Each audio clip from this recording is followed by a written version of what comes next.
సంగారెడ్డి పట్టణంలో ప్రపంచ ఫోటోగ్రఫీ దినోత్సవ వేడుకలు అంగరంగ వైభవంగా జరిగాయి. ఫోటో మరియు వీడియోగ్రాఫర్స్ సంఘం ఆధ్వర్యంలో స్థానిక పద్మశాలి భవనంలో నిర్వహించిన ఈ కార్యక్రమానికి సంగారెడ్డి మున్సిపల్ చైర్పర్సన్ కూన వనిత సంతోష్ ముఖ్య అతిథిగా హాజరయ్యారు.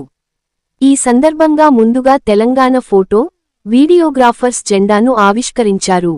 అనంతరం జ్యోతి ప్రజ్వలన చేసి వేడుకలను ప్రారంభించిన ఆమె ఫోటోగ్రాఫర్లతో కలిసి కేక్ కట్ చేసి పలువురు ఫోటోగ్రాఫర్లను ఘనంగా సన్మానించారు.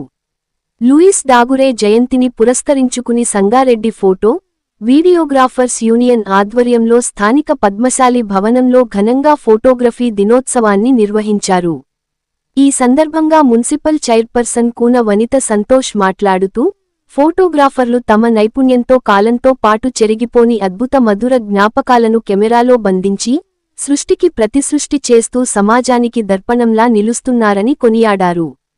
అనంతరం ఫోటోగ్రాఫర్ల సమస్యలను, వారి ఇబ్బందులను అడిగి తెలుసుకుని అందరికీ ఫోటోగ్రఫీ దినోత్సవ శుభాకాంక్షలు తెలిపారు.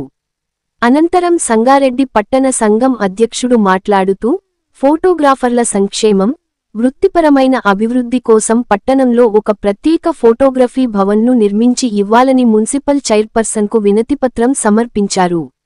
దీనిపై మున్సిపల్ చైర్పర్సన్ కూన వనిత సంతోష్ సానుకూలంగా స్పందిస్తూ, ఫోటోగ్రాఫర్స్ భవనం ఏర్పాటు విషయాన్ని సంబంధిత అధికారులు మరియు ప్రభుత్వ దృష్టికి తీసుకెళ్లి భవన నిర్మాణానికి తనవంతు పూర్తి కృషి చేస్తానని హామీ ఇచ్చారు. ఈ కార్యక్రమంలో యూనియన్ ప్రతినిధులు, పట్టణానికి చెందిన పలువురు ఫోటోగ్రాఫర్లు, వీడియోగ్రాఫర్లు పెద్ద ఎత్తున పాల్గొన్నారు. Ram Dayal Rebba, R7 news, Sangareddy.